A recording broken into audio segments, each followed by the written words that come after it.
వరంగల్ నగరంలోని అంబేద్కర్ భవన్లో డీసీసీబీ మహాజన సభ సమావేశం నిర్వహించారు. డీసీసీబీ చైర్మన్ మార్కేని రవీందర్రావు ఈ కార్యక్రమంలో పాల్గొని ప్రసంగించారు. పశువులకు రుణాలిచ్చి పాల ఉత్పత్తులు పెంపొందించేందుకు పాటు పడుతున్నామని ఆయన చెప్పారు. ప్రస్తుత పాలక వర్గం 870 కోట్ల నుండి ఈ ఆర్థిక సంవత్సరానికి 1144 కోట్లు టర్నోవర్ జరిగిందని, దరఖాస్తు చేసుకున్న వారందరికీ రుణాలు ఇస్తున్నామని తెలిపారు. గృహ నిర్మాణాలకు రుణాలు ఇచ్చేందుకు గాను ప్రణాళికలు సిద్ధం చేసినట్టు కూడా వివరించారు. ఈ కార్యక్రమంలో వైస్ చైర్మన్ వెంకటేశ్వర రెడ్డి, డైరెక్టర్లు జగన్మోహన్ రావు, రాజేశ్వర రెడ్డి, హరిప్రసాద్ పాల్గొన్నారు. మరి బయట సిటీలో ఉన్నటువంటి ప్రాపర్టీ ఉన్నటువంటి వాళ్ళకి ఇళ్ల రుణాలు ఇస్తున్నారు వేరే బ్యాంకులు. మరి మనం గ్రామీణ ప్రాంతం నుంచి రైతులకు సంబంధించిన బ్యాంకుగా ఉన్నాం కాబట్టి రైతు కుటుంబాల్లో ఉన్నటువంటి రైతు సోదరులకు కూడా ఇండ్లు కట్టుకోవడానికి రుణాలు ఇవ్వాలనే ఉద్దేశంతో కూడా ఆ కార్యక్రమాన్ని కూడా తీసుకోవడం జరిగింది.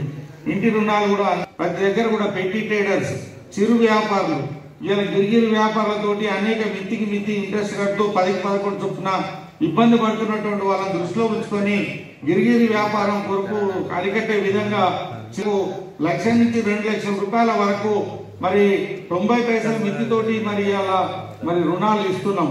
దాదాపుగా అది 20 కోట్ల పైగా ఈ రోజున మరి ముందుకు వెళ్ళిందని కూడా ఈ సందర్భంగా తెలియజేస్తున్నాం. ఇంకా చాలా మంది కూడా ఇవ్వడానికి కూడా ముందుకు వస్తున్నారు. ఆ విధంగా అనేక రకాలు కూడా నిరుద్యోగ యువత కొరకు కూడా ఇలా డైరీ కానీ ద్వారా కానీ సబ్సిడీ కింద రుణాలు తెచ్చుకోవడానికి కూడా అవకాశంగా ఏర్పడింది. దాన్ని కూడా ముందుకు తీసుకెళ్లే విధానం తీసుకురావడం జరుగుతూ ఉన్నది. అదేవిధంగా ఈ రోజున సంఘాలు మరి బలోపేతం కావాలని చెప్పి మన వరంగల్ జిల్లాలో ఉన్నటువంటి 90 సంఘాలలో మరి 70 సంఘాలు జిల్లా సహకార కేంద్ర బ్యాంక్ కింద ఉన్నాయి, 20 సంఘాలు కమర్షియల్ బ్యాంకుల కింద పనిచేస్తున్నాయి.